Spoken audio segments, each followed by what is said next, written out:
स्वागत है आप सभी का हमारे YouTube चैनल में। और आज हम डिस्कस करने वाले हैं energy sources and production of electricity. ये वर्क एनर्जी एंड पावर में थर्ड पार्ट है। सोर्सेज ऑफ एनर्जी, एनर्जी के स्रोत। We require energy in every activity of our life. हमको एनर्जी की ज़रूरत पड़ती है हर एक्टिविटी में, हर एक काम में अपनी ज़िंदगी में। For example, we require energy to cook our food, to light homes, to run gadget, for transportation, for our entertainment etc. हमको एनर्जी की रिक्वायरमेंट होती है खाना बनाने के लिए, घर को रोशन करने के लिए, गैजेट्स को चलाने के लिए जैसे मोबाइल, कंप्यूटर, टीवी वगैरह, ट्रांसपोर्टेशन के लिए और एंटरटेनमेंट के लिए भी हमको एनर्जी की रिक्वायरमेंट होती है। We need energy for production in factories and also for crops in fields. हमको एनर्जी की ज़रूरत होती है फैक्ट्रीज़ में भी और क्रॉप्स के प्रोडक्शन के लिए भी फील्ड्स में हमको ज़रूरी होती है। There is no such activity in which we do not require energy. ऐसा कोई एक्टिविटी नहीं है, कार्य नहीं है जिसमें कि रिक्वायर ना होता हो energy. To meet these requirement the energy generally available to us is in the form of fuel and electricity. ये सारी ज़रूरतों से को पूरी करने के लिए एनर्जी जो जनरली आम तौर पे हम लोगों के लिए अवेलेबल है वो दो तरीके की है, एक फ्यूल है और एक electricity. For example, we use heat energy for cooking our food and this heat energy is obtained by running the fuel such as coal, wood, kerosene और कुकिंग गैस। अब यहाँ पे कह रहा है कि एग्जाम्पल के लिए कि हम लोगों को हीट एनर्जी की ज़रूरत होती है खाना बनाने के लिए, और ये जो हीट एनर्जी है वो कहाँ से आती है? बर्निंग ऑफ फ्यूल, यानी ईंधन को जला के। जैसे ईंधन में कोयला है, लकड़ी है, केरोसिन है और कुकिंग गैस है। इसके अलावा we use electricity to run electric motor, fan etcetera. हम बिजली का उपयोग करते हैं इलेक्ट्रिक मोटर चलाने में, पंखे चलाने में। Sorry. We use energy obtained from petrol and diesel to run trucks, cars, buses and trains for transportation. Energy obtain की जाती है पेट्रोल से जो और डीजल से, उससे हम क्या करते हैं? ट्रक चलता है, कार चलता है, बसेस और ट्रेन वगैरह ट्रांसपोर्टेशन के लिए चलते हैं। We use electricity to run radio and television sets etcetera. हम लोग इलेक्ट्रिसिटी का इस्तेमाल करते हैं रेडियो, टेलीविज़न सेट्स वगैरह चलाने के लिए, अपने एंटरटेनमेंट के लिए। To run machine in factories and to run pump sets in agriculture.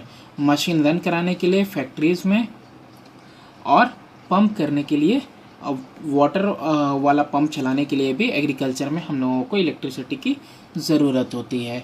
Hair we shall study the various sources of energy. यहाँ पे हम लोग बहुत सारे अलग अलग सोर्सेज ऑफ एनर्जी पढ़ने वाले हैं। अभी देखो कैरेक्टरिस्टिक कैसा होना चाहिए सोर्स ऑफ एनर्जी का। सोर्स ऑफ एनर्जी का नेचर कैसा होना, किस तरीके का होना चाहिए? तो energy, a source of energy should be such that it can provide an adequate amount of useful energy at a steady rate over a longer period of time. एक एनर्जी का स्रोत ऐसा होना चाहिए कि वो हमको काफ़ी मात्रा में यूज़फुल एनर्जी दे सके, स्टीडी रेट यानी कि कंटिन्यूस के रेट के हिसाब से, अच्छी खासी रफ्तार के हिसाब से और लंबे समय तक के लिए। It should be safe and convenient to use, economical and easy to store and transport. और वो सेफ़ भी होना चाहिए, इस्तेमाल करने में आसान भी होना चाहिए और इकोनॉमिकल, सस्ता भी होना चाहिए और इजी हो कि उसको स्टोर भी कर सकें और एक जगह से दूसरी जगह ट्रांसपोर्ट भी कर सकें। ये सारी चीज़ें होनी चाहिए एक एनर्जी के अंदर। Classification of sources of energy, classify किया गया है यहाँ सोर्सेज ऑफ एनर्जी को, और from the point of view of availability, जिस तरह से मौजूद है एनर्जी उस तरह से उसको डिवाइड किया गया है दो ग्रुप में।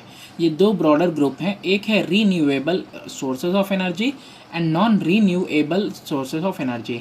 ब्रेक करके देखो, रीन्यूएबल यानी कि खुद से फिर से दोबारा जो है एबिलिटी हो कि फिर से वो डेवलप हो जाए। नॉन रीन्यूएबल यानी दोबारा वो नहीं बन सकता। तो renewable sources of energy, the natural sources of energy which can provide energy continuously are called the renewable sources of energy or non-conventional sources of energy. अब ये जो नेचुरल सोर्सेज ऑफ एनर्जी हैं, प्राकृतिक रूप से जो हमको मिलती हैं प्रकृति से और कंटिन्यूसली हम लोगों को एनर्जी प्रोवाइड करती हैं, इन्हीं को रिन्यूएबल सोर्सेज ऑफ एनर्जी कहते हैं और ये एंड नहीं होने वाली। इसमें the sun is the main source of energy for us on earth. Sun जो है मेन सोर्स ऑफ एनर्जी है अर्थ पे।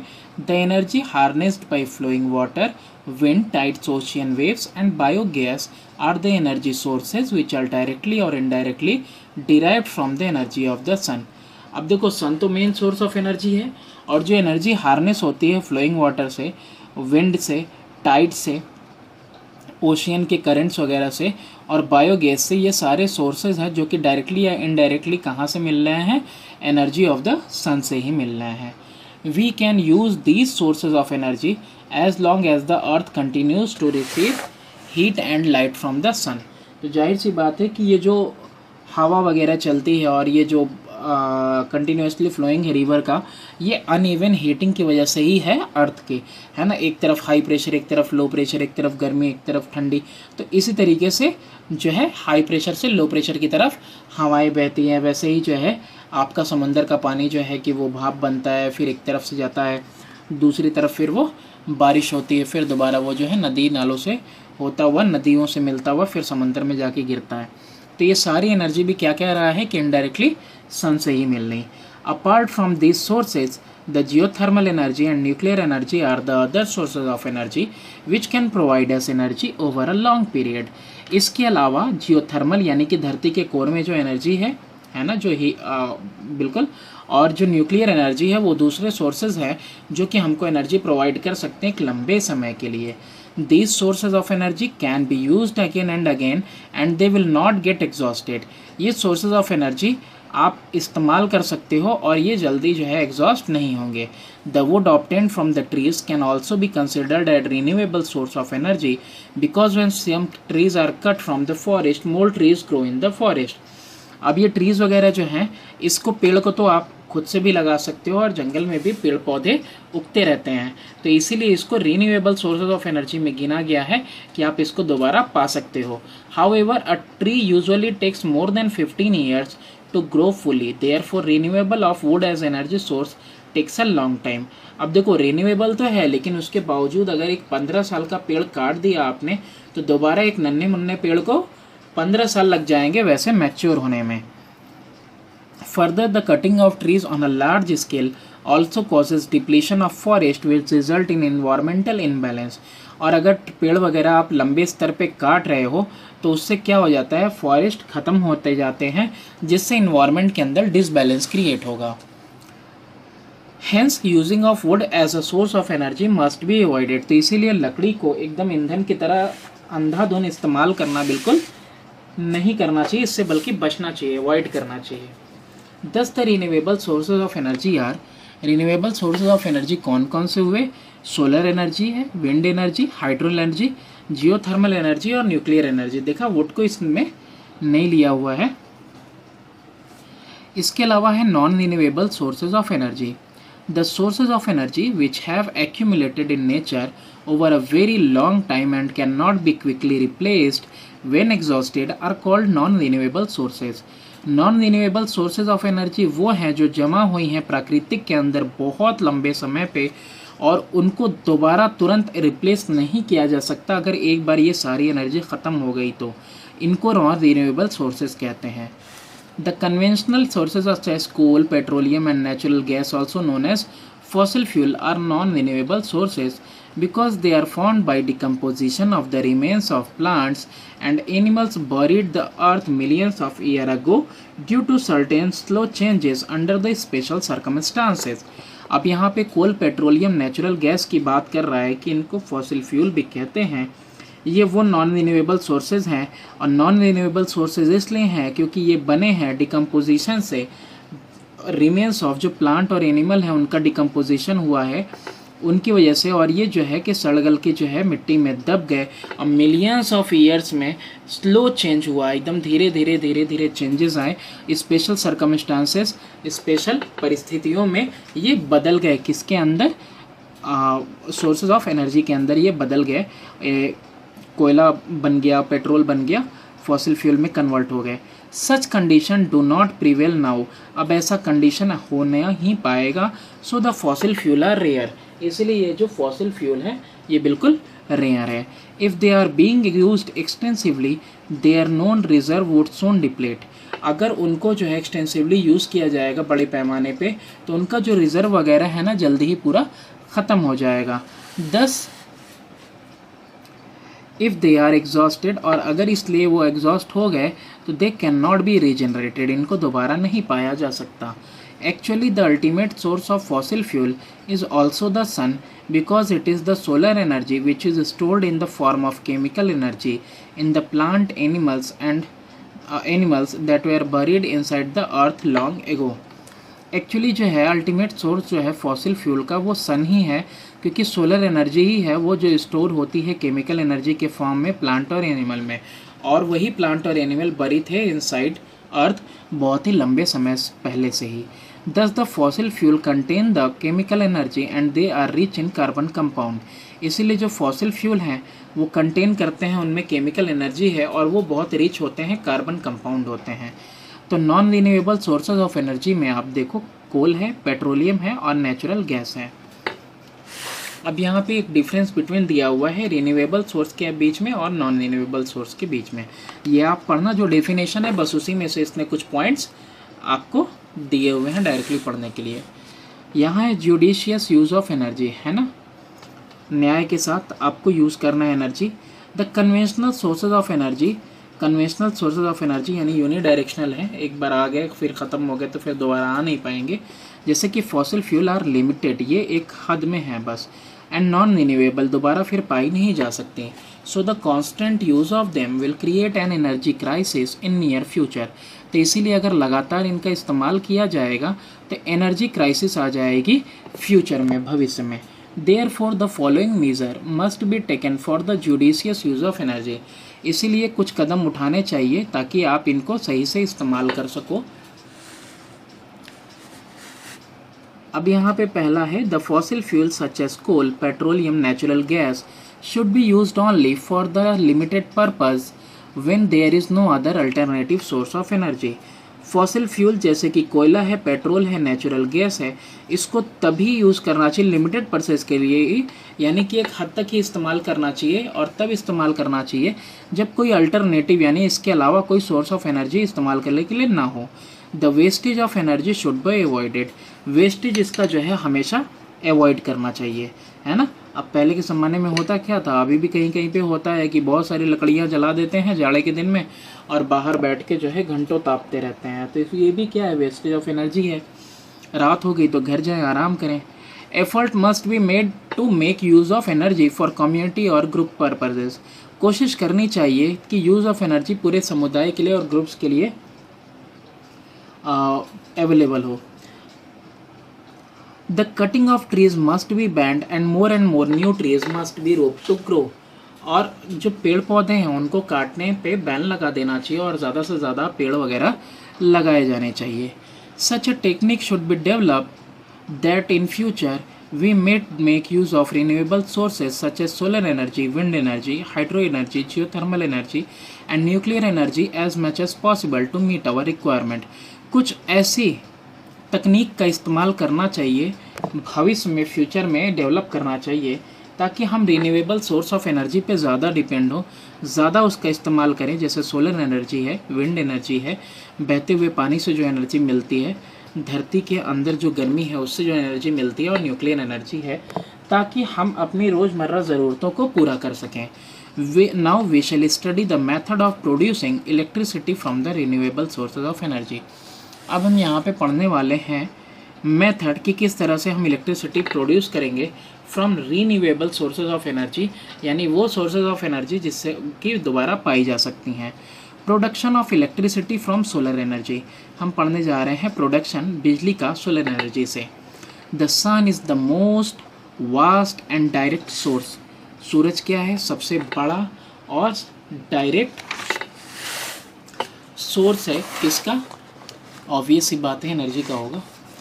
The energy obtained from sun is called the solar energy, जो एनर्जी सूरज से मिलती है उसको सोलर एनर्जी कहते हैं।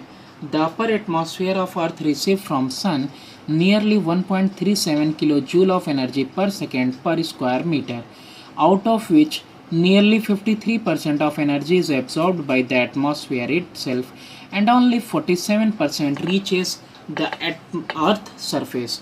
अब यहाँ देखो कितनी बड़ी बात की है इसने कि एनर्जी जो ऑब्टेन होती है वो तो सोलर एनर्जी है, ऊपर का जो एटमॉस्फेयर है अर्थ का वो 1.37 किलो जूल एक स्क्वायर मीटर में पर सेकेंड रिसीव करता है।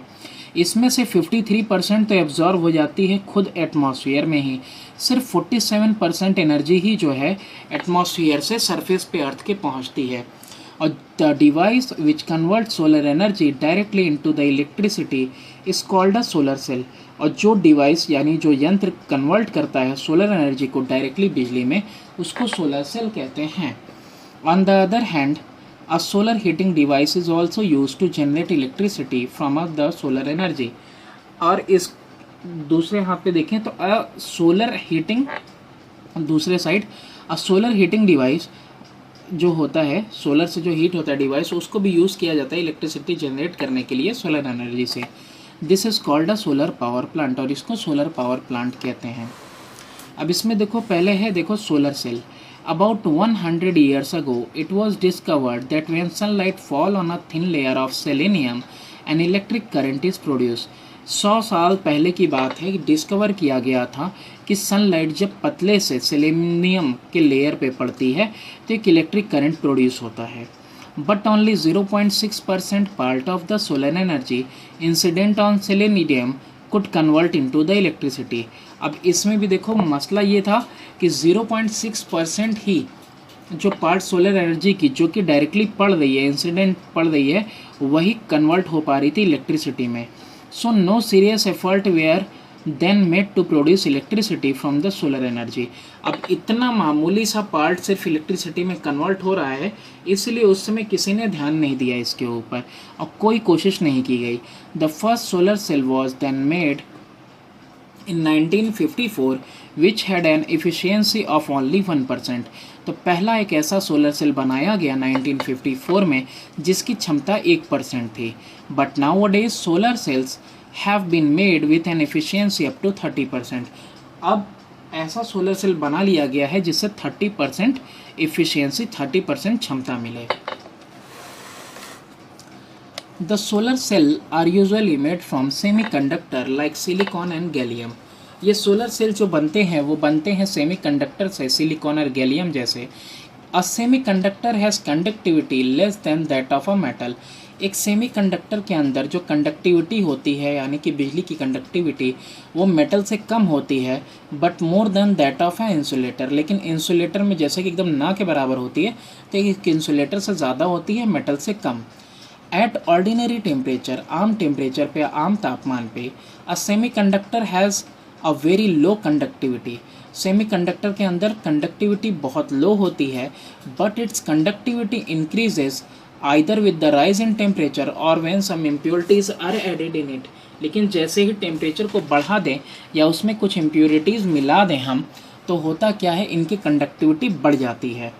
If sunlight is made incident on an impurity added semiconductor, a potential difference is produced between its surfaces। तो ऐसे ही देखो कह रहा है कि अगर सनलाइट का इंसिडेंट किया जाए इम्प्योरिटी ऐड करके सेमीकंडक्टर पे, तो पोटेंशियल डिफरेंस उसके सरफेस के एंड पे मिलेगा। This forms a solar cell, और इससे एक सोलर सेल बनता है। Due to this potential difference a current flows in the circuit connected between the opposite surfaces of the semiconductor। और इस पोटेंशियल डिफरेंस की वजह से करंट फ्लो करता है सर्किट के अंदर, वो सर्किट जो कनेक्ट होती है अपोजिट सरफेसेस ऑफ सेमीकंडक्टर, यानी कि विपरीत दिशा में सेमीकंडक्टर के अपोजिट साइड में जो कनेक्टेड होती है। Such a single solar cell of area 4 centimeter square produces a potential difference of nearly 0.4 volt. अब 4 सेंटीमीटर स्क्वायर का जो एरिया है वो प्रोड्यूस करेगा पोटेंशियल डिफरेंस नियरली 0.4 वोल्ट से लेके 0.5 वोल्ट तक का, ड्यू टू विच एक करंट मिलेगा 60 मिली एम्पियर का। टू इंक्रीज द एफिशिएंसी को इंक्रीज करने के लिए, यानी कि जो 60 मिली एम्पियर की क्षमता है, large number of such cell are arrange over large area so that they could collect a large amount of solar energy to produce sufficient electricity। अब इसकी क्षमता को बढ़ाने के लिए ये जो 60 मिली एम्पियर का 4 सेंटीमीटर स्क्वायर पे मिल रहा था, बहुत ढेर सारे सेल्स इसी तरीके के अरेंज किए जाते हैं बड़े से एरिया पे, ताकि large amount of solar energy उनके ऊपर गिरे और बहुत सारा एनर्जी जो है सफिशिएंट इलेक्ट्रिसिटी प्रोड्यूस करने में मदद करे। Such an arrangement of solar cell is called a solar panel.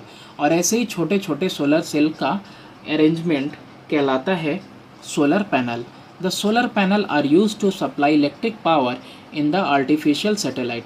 अब ये जो आर्टिफिशियल सैटेलाइट वगैरह हैं उनमें सोलर पैनल लगा हुए हैं जो कि सैटेलाइट को एनर्जी प्रोवाइड करते हैं।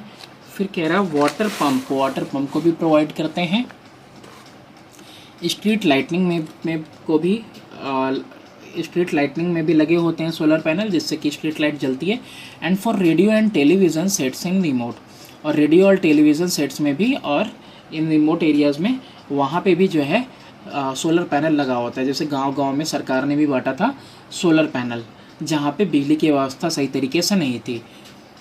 इन accessible and isolated areas where conventional sources of energy are not available. तो इन एसेसिबल एरिया या आइसोलेटेड एरिया, यानी कि दूर गांव पहाड़ी वगैरह का जो एरिया है जहाँ पे कन्वेंशनल सोर्स ऑफ एनर्जी नहीं अवेलेबल है, वहाँ पे solar cells are used in watches और कैलकुलेटर। तो वहाँ पे ये सब चीज़ें यूज़ होती हैं। और स्मॉल सोलर सेल भी यूज़ किया जाता है वॉचेज़ में और कैलकुलेटर में। सैमसंग गुरु वाला स्मार्टफोन भी आया था, बैक साइड में उसके लगा हुआ था। A solar panel gives electricity so long as sunlight is falling on it. अब सोलर पैनल का देखो ये एक लिमिटेशन है कि वो बिजली तभी तक देगा जब तक सूरज की रोशनी उस पर पड़ रही। Therefore a solar panel can not produce electricity at night. इसका मतलब ये है कि रात को वो प्रोड्यूस नहीं कर पाएगा electricity. To overcome this efficiency the storage battery or secondary cell is charged by a solar panel during the day time and it can then be used at night to provide electric power. तो इसीलिए इससे उभरने के लिए, इस परेशानी से, जो स्टोरेज बैटरी होती है या सेकेंडरी सेल, इन्वर्टर जिसको कहते हैं हम लोग आमतौर पे, उसको यूज़ किया जाता है कि सोलर पैनल वाली बिजली से उसको चार्ज कर लिया जाए और रात के लिए वो इस्तेमाल होगा। फिर अब ये डायग्राम में देखो शो कर रहा है, सोलर सेल है, ये बैटरी है, तुमने सेव कर ली और इसके बाद तुम इलेक्ट्रिक मोटर चलाओ, पंप चलाओ किसी भी टाइम में, या फिर डायरेक्टली अगर आप उस टाइम पे धूप में यूज़ कर रहे हो दिन के टाइम में, तो वो तो आपको प्रोवाइड भी कर रहा है और चार्ज भी कर रहा। एडवांटेजेस क्या है यूजिंग सोलर पैनल के, क्या फ़ायदे हैं सोलर पैनल को इस्तेमाल करने के। The use of solar panel for producing electricity has the following advantage. अब देखो विभिन्न प्रकार के फ़ायदे हैं। They do not require any maintenance, इनको मेंटेनेंस नहीं देना पड़ता, हालांकि थोड़ी बहुत साफ़ सफाई करनी पड़ती है सरफेस पे, अगर छत वगैरह पे आप ये रखे हुए हो गंदा हो जा रहा है तो। They last over a long period of time, ये लंबे समय तक चलते हैं, एक बार लगा लिए तो कई साल के लिए छुट्टी। Their running cost is almost zero, सच बात है, इसका रनिंग कॉस्ट एकदम ज़ीरो होता है। They are most suitable for remote inaccessible and isolated places where electric power lines can not be laid. अब जहाँ पे बिजली का कनेक्शन वगैरह नहीं है वहाँ पे सोलर पैनल तो बहुत ही बढ़िया है, क्योंकि बिजली की ज़रूरत भी देखो सबसे ज़्यादा ज़रूरत पड़ती है गर्मी में, गर्मी के मौसम में, और गर्मी के मौसम में धूप भी पर्याप्त मिलती है। They do not cause any pollution in the environment, और ये भी सबसे बड़ी खास बात है कि इनसे कोई प्रदूषण भी नहीं फैलता इन्वायरमेंट के अंदर। Disadvantage of using solar panel, अब नुकसान क्या क्या है, तो नुकसान देखो, initial cost of solar panel is sufficiently high, ये सच बात है, 33,000 30,000 तक का एक एक पैनल आता है और उससे भी ज़्यादा महंगे महंगे आते हैं साइज़ के हिसाब से। तो इनका जो इनिशियल कॉस्ट होता है ना 2-2.5 लाख 1.5 लाख इस तरह से स्टार्टिंग है सिर्फ लगाने की, ताकि आपको एडिक्वेट अमाउंट ऑफ बिजली मिल पाए। एक घर के लिए लगाना होगा तो तकरीबन इतना लग जाएगा, बाकी एक बल्ब वगैरह के लिए वो अलग बात है। The efficiency of conversion of solar energy to electricity is low, ये भी मेन पॉइंट है कि जो क्षमता है ना कन्वर्जन का सोलर एनर्जी का इलेक्ट्रिसिटी में, वो बहुत कम है। ऐसा नहीं कि 1-2 घंटे अगर धूप हुई बरसात के मौसम में तो पूरा इन्वर्टर चार्ज हो गया, नहीं हो पाता ऐसा। अ solar panel produces DC electricity which can not be directly used for house hold purposes. अब घर के अंदर बहुत सारी ऐसी चीज़ें हैं जिनको कि एसी चाहिए, यानी अल्टरनेटिंग करंट चाहिए, और जबकि सोलर पैनल जो है डायरेक्ट करंट प्रोड्यूस करता है, जिससे कि हम घर के सारे काम नहीं कर पाएंगे। सेकेंड है सोलर पावर प्लांट।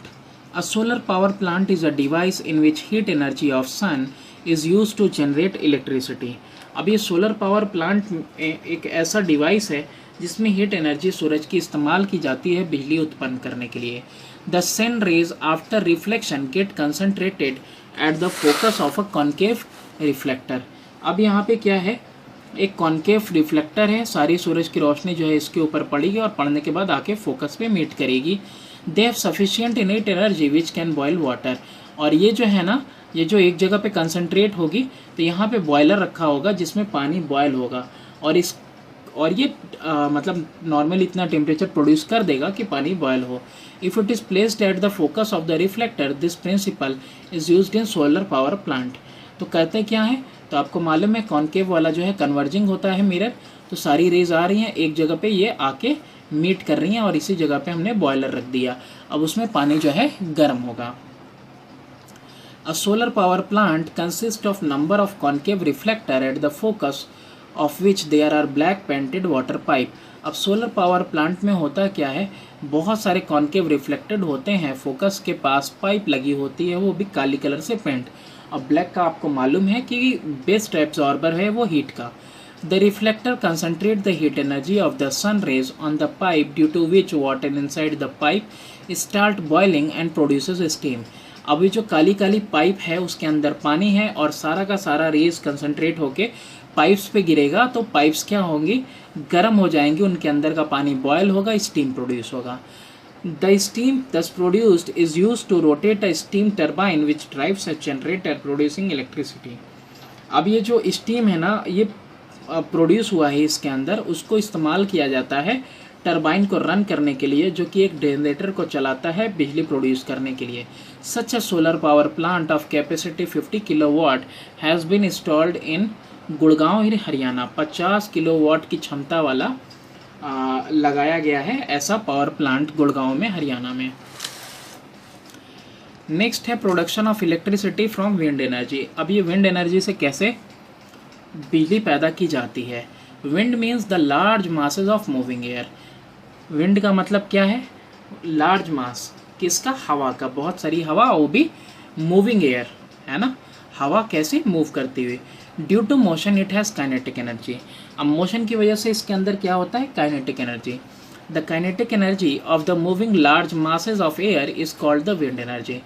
जो काइनेटिक एनर्जी है मूविंग लार्ज मासेज एयर में, उसी को विंड एनर्जी बोलते हैं, कि चलती हुई हवा जो है काइनेटिक एनर्जी कैरी करती है। Wind energy also comes indirectly from the sun. अब ये भी इनडायरेक्टली सन से आती है, वही अनइवन हीटिंग ऑफ अर्थ से। The sun rays fall on the entire earth but they heat the different areas of the earth unequally. Sun की rays तो अर्थ पे पड़ती ही हैं, लेकिन वो हीट करती हैं हर सारे एरियाज को uneven. Due to unequal heating of the different areas of earth, इसकी वजह से हवा चलती है, रोटेशन की वजह से हवा चलती है, लोकल कन्वेक्शन करेंट्स की वजह से भी हवा चलती है। We have different wind cycle, और इससे हवाएं निरंतर एक तरफ से दूसरी तरफ चलती रहती हैं। Man has been using wind energy from the very early days, particularly in removing husk from grains, in propelling sailboats in river and seas, for transportation in windmills to draw water from the ground and to grind cranes। इंसान जो है बहुत पहले से wind energy का इस्तेमाल कर रहा है।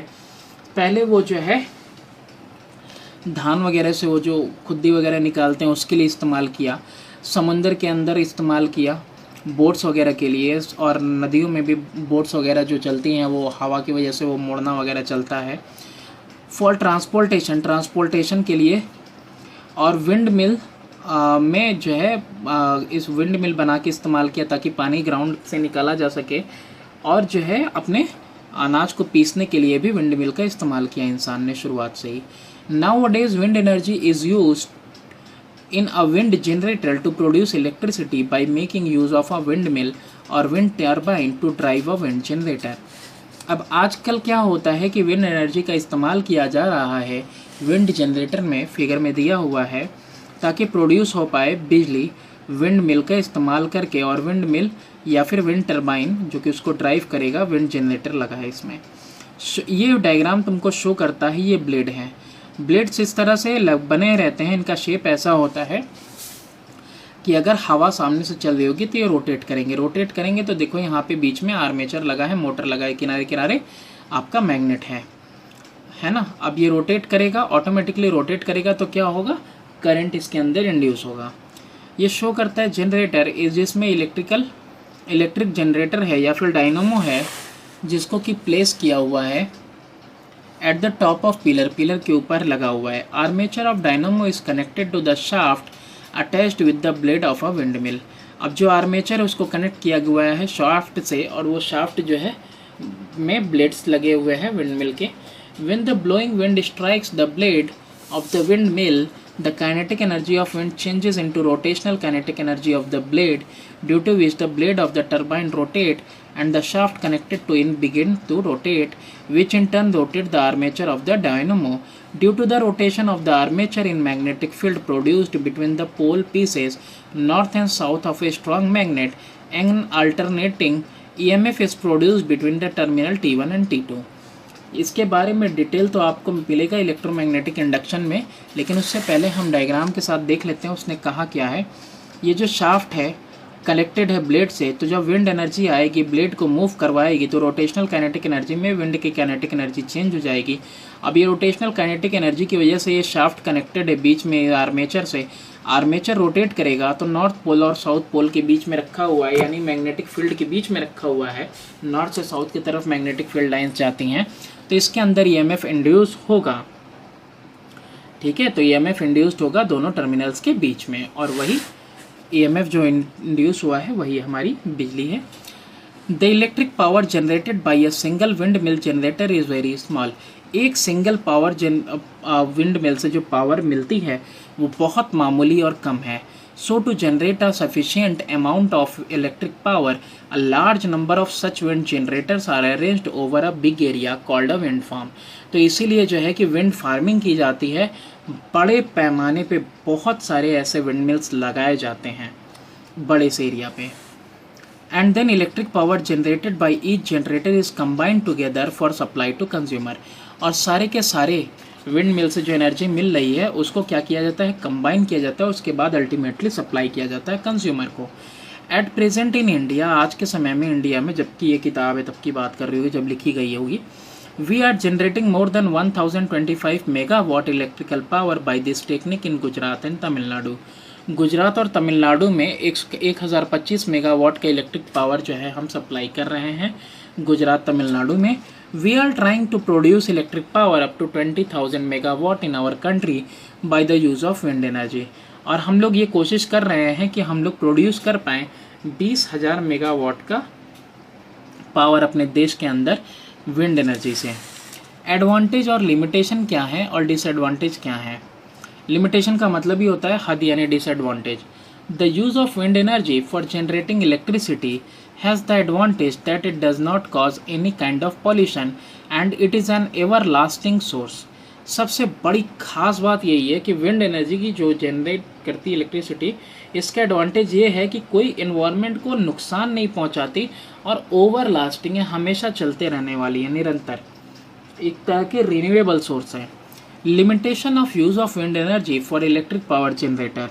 अब इसकी हद क्या है, यानी इसके नुकसान क्या क्या हैं। The wind farms can be established only at a place near the coastal areas where wind blows around the year steadily with a minimum speed of 15 km/h। अब देखो ये जो है विंड फार्म वहीं पे लगाए जा सकते हैं जहाँ पे समंदर के किनारे का तटीय इलाका है, जहाँ पे विंड ब्लो करनी चाहिए साल में और लगातार ब्लो करे, है ना, और मिनिमम स्पीड भी होनी चाहिए 15 km/h की, ताकि वो सही तरीके से ब्लेड्स को घुमा सके।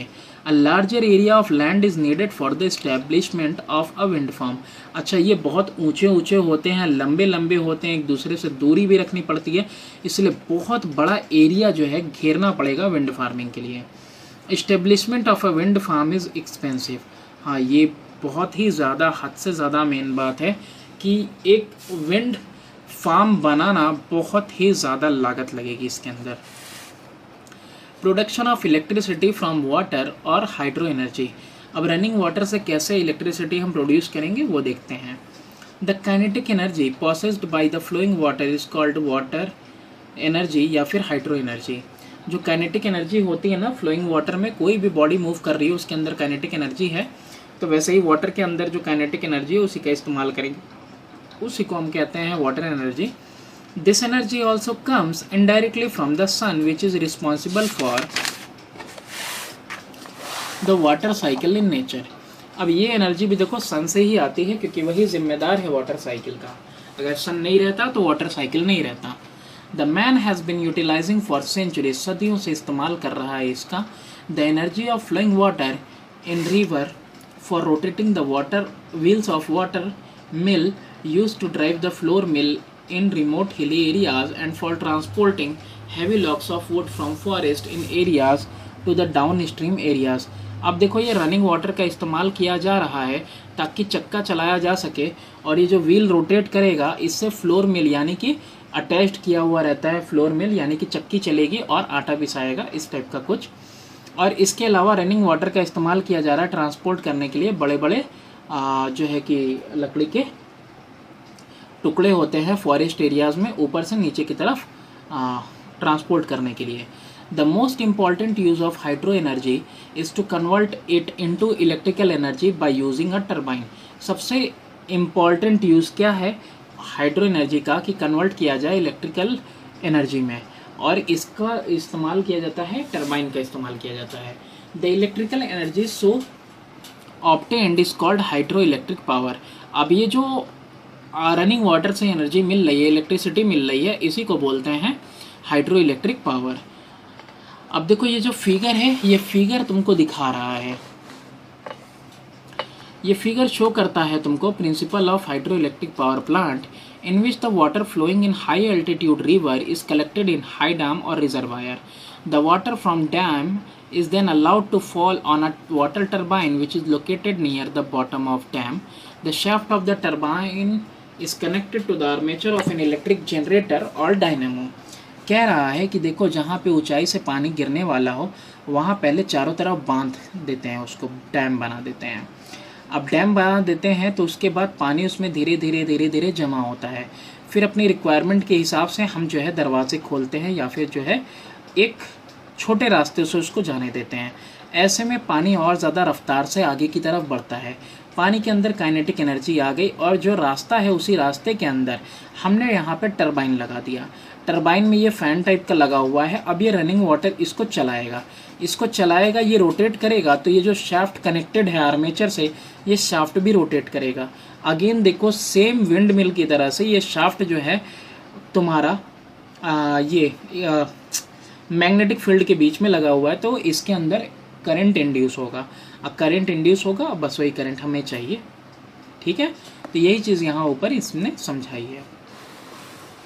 फिर इसके बाद है कि when the flowing water of river is collected in dam at high altitude, kinetic energy of flowing water convert into potential energy of water stored in the dam. अब हाई एल्टीट्यूड से पे जो डैम बना हुआ है तो kinetic energy flowing water की बन जाती है पोटेंशियल एनर्जी में कन्वर्ट हो जाती है कि पानी स्टोर कर दिया। When water from dam falls on the water turbine, potential energy of the water stored in dam changes into kinetic energy, and this kinetic energy of water is transferred to blades of turbine as the rotational kinetic energy. As the turbine rotate, it rotate the armature of the generator in the magnetic field between the pole pieces and as of a strong magnet। देखो यही चीज़ जो समझाई है वही है कि पानी शुरू में जो है ये पानी भी कहीं से बहता हुआ आ रहा होगा, इसको मैंने स्टोर कर लिया, तो यानी काइनेटिक एनर्जी को पोटेंशियल एनर्जी में हमने कन्वर्ट कर दिया और ये इसका लेवल बढ़ता गया, ठीक है। फिर उसके बाद इसको जब मैंने खोला तो काइनेटिक एनर्जी में कन्वर्ट हो रहा है, ये पोटेंशियल एनर्जी धीरे धीरे रनिंग करता हुआ आएगा, ये रोटेट करेगा, शाफ्ट इस आर्मेचर को रोटेट करवाएगा, मैग्नेटिक फील्ड्स के बीच में रखा हुआ है आर्मेचर, तो इसके अंदर करंट इंड्यूस होगा। Such a mini hydroelectric power plant can be constructed on a river in hilly areas across a small dam of height at least 10 metre. अब देखो छोटा छोटा हाइड्रो इलेक्ट्रिक पावर प्लांट आप बना सकते हो रिवर एरियाज़ में, जहाँ पे हिली एरियाज़ वगैरह है, जहाँ वो ऊपर से नीचे की तरफ पानी जाता है, और ज़्यादा बड़ा डैम नहीं बनाना है, बस इतना ही बनाना है कि 10 मीटर की हाइट का हो तो भी काम चल जाएगा। एंड प्रेजेंट इन इंडिया में प्रेजेंट में we are making use of hydroelectricity which is only 23% of the total electric power generated by us। सिर्फ 23% हिस्सा जो है हाइड्रो इलेक्ट्रिसिटी का है जो कि हम लोग प्रोड्यूस कर रहे हैं। However we are trying to produce, हम लोग इस कोशिश कर रहे हैं कि हम लोग पहुँचें कि हम लोग 4 × 10⁻11 किलोवाट आवर तक का इलेक्ट्रिक एनर्जी हम लोग प्रोड्यूस कर पाएँ हाइड्रो एनर्जी से। अब देखो इसमें है क्या ना कि अगर लंबा रास्ता है और तो लंबे रास्ते में क्या है ना, ये दिख रहा है जो इसमें अगर ये लंबा रास्ता है और बिल्कुल इंक्लाइंड है तो हम लोग एक जगह पे, दूसरी जगह पे, तीसरी जगह पे, कई जगह पे मल्टीपल भी बना सकते हैं, लेकिन वो मुमकिन नहीं हो पाता है, बहुत सारी चीज़ें हैं। अब देखो एडवांटेज और लिमिटेशन देखते हैं और हैं। Advantage of using hydro energy for generation of electricity क्या है, एडवांटेज फ़ायदे क्या हैं। It does not produce any environmental pollution, किसी तरह का प्रदूषण नहीं फैलाता ये इन्वायरमेंट में। It is a renewable source of energy, और ये रिन्यूएबल सोर्स ऑफ एनर्जी है। The dams constructed over river help us in irrigation and the control flood, जो डैम कंस्ट्रक्ट हुए हैं रिवर के ऊपर वो इरीगेशन में भी मदद करते हैं, यानी कि पानी पर्याप्त मौजूद रहता है खेती बाड़ी के लिए। और ये रिन्यूएबल सोर्स ऑफ एनर्जी है, मतलब फिर से दोबारा मिल जाएगा। लिमिटेशन क्या है यूजिंग हाइड्रो एनर्जी का कि the flowing water is not available everywhere, flowing water तो हर जगह पे है नहीं, हिली एरियाज़ में ही है। Due to the construction of dam over the river plant and animal of that place get destroyed और killed.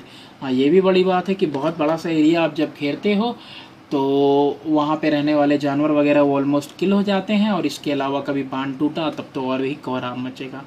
The ecological balance in the downstream area of river get disturb, और जो ecological balance होता है ना down stream में areas में, वो पूरा का पूरा डिस्टर्ब हो जाता है, यानी निचले हिस्से में जो एरिया है। अब है production of electricity from nuclear energy. अब न्यूक्लियर एनर्जी से किस तरह से हम लोग प्रोड्यूस करवाते हैं electricity. When a heavy nucleus is bombarded with slow neutron, it is split into two nearly light nuclei with a release of tremendous amount of energy. This process is called nuclear fission.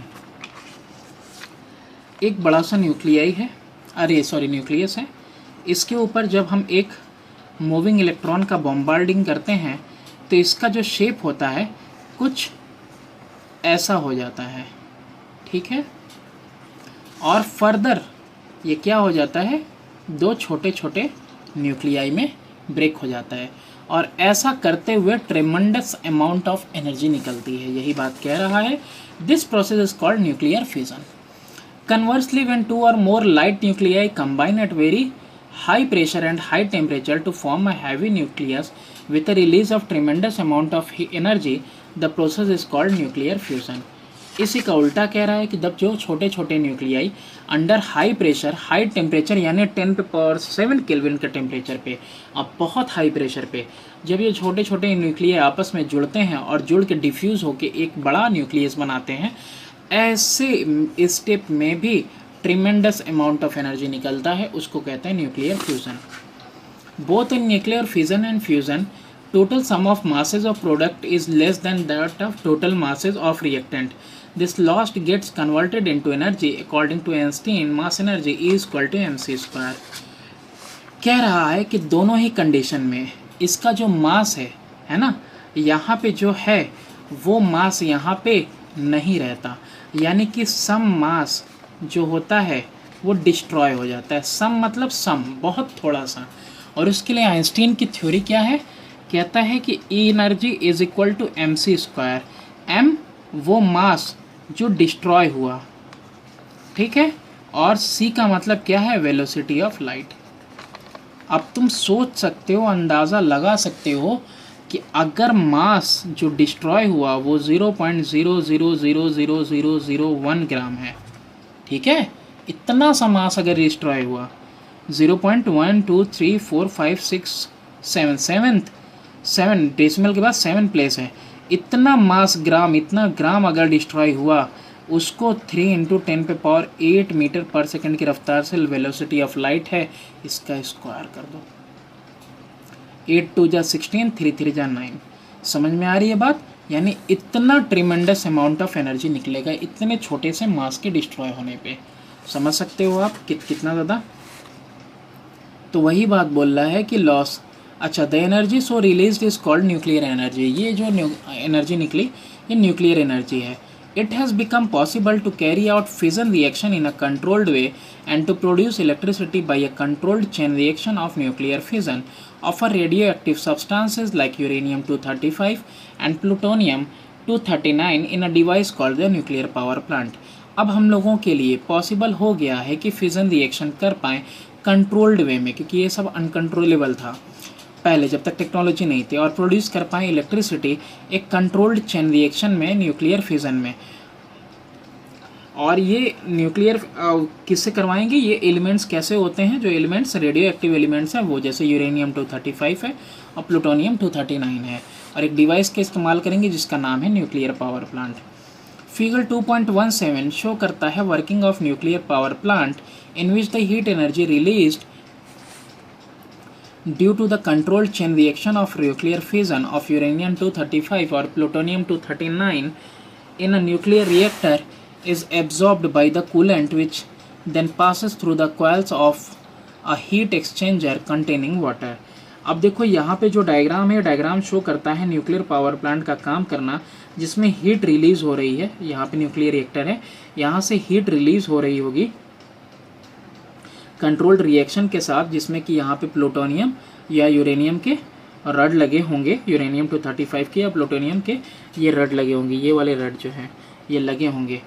In which nuclear reactor is absorb, यहाँ पे nuclear reactor है जो absorb करेगा by the coolant which then passes through the coil of heat exchanger containing water. अभी जो यहाँ से जो हीट प्रोड्यूस होगी, इस हीट को पास करवाया जाएगा कहाँ से, वाटर वाले इस चैम्बर से। इस चैम्बर में ये जो है ना, ये वाटर है, ये क्या है, ये वाटर की पाइप है। और वाटर की पाइप पे जब हीट पड़ेगी ना, तो वाटर क्या होगा, बिल्कुल गर्म हो जाएगा। गर्म होने से क्या होगा, स्टीम बन के आगे निकलेगा, और स्टीम काफ़ी प्रेशर के साथ आगे जाएगा और टरबाइन को यहाँ पे रोटेट करवाएगा। तो यहाँ पे यही बात कह रहा है ये, the water in heat exchanger gate heated and convert into steam. अब यहाँ पे देखो, ये जो हीट प्रोड्यूस हुई और यहाँ से निकल के इधर चैम्बर में गई, तो यहाँ पे जो हीट एक्सचेंजर है, यहाँ पे हीट एक्सचेंजर में ये पानी वाली पाइप यहाँ से जा रही है, तो ये पानी वाली पाइप के ऊपर हीट पड़ा, ये गर्म हो गई और भाप बना और स्टीम आगे रन किया तो टरबाइन रोटेट किया, और टरबाइन के साथ शाफ्ट लगा हुआ है। फिर उसी तरीके से जैसे कि विंड मिल में हमने देखा था और हाइड्रो इलेक्ट्रिसिटी में, वैसे ही फिर बिजली प्रोड्यूस हुआ। The steam is used to rotate the turbine, which in turn rotate the armature of a generator in a magnetic field and thus produces electricity. और जो है ultimately at last electricity produce होती है। In India we have 4 power plant, 4 power plant हैं at Tarapur in Maharashtra, Maharashtra में तारापुर में, राणा प्रताप सागर में सागर near Kota इन राजस्थान, ये नाम है पावर प्लांट का, कलपक्कम में तमिलनाडु में, और नरोरा उत्तर प्रदेश में, जहाँ पे इलेक्ट्रिसिटी भी जनरेट की जाती है न्यूक्लियर एनर्जी का इस्तेमाल करके। अब प्रेजेंट में सिर्फ 3% टोटल इलेक्ट्रिकल पावर जनरेट किया जाता है इंडिया के अंदर न्यूक्लियर पावर प्लांट से। ठीक है, किसी एक जगह का अभी बंद भी हो गया है। इसका जो रिसाव है, सबसे बड़ी बात है, वो बहुत खतरनाक है ना। इसमें से ज़रा सा भी अगर कुछ बाहर निकला अल्फ़ा बीटा गामा, बहुत दिक्कत करता है।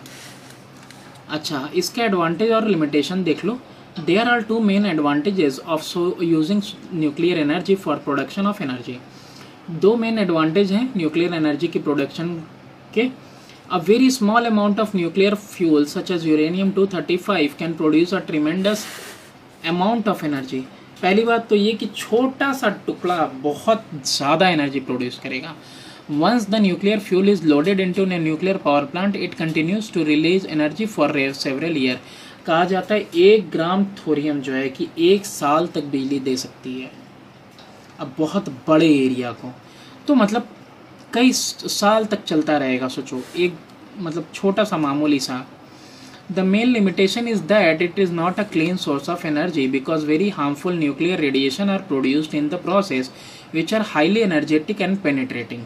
देखा, यही चीज़ है। इसकी हद क्या है कि ये क्लीन सोर्स ऑफ एनर्जी नहीं है, क्योंकि इसके साथ साथ बहुत सारा न्यूक्लियर रेडिएशन भी निकलता है जो कि बहुत ज़्यादा एनर्जेटिक होते हैं, अल्फ़ा बीटा गामा टाइप के रेज, और वो बहुत हानिकारक होते हैं, पेनिट्रेट कर देते हैं मोटी से मोटी दीवार को।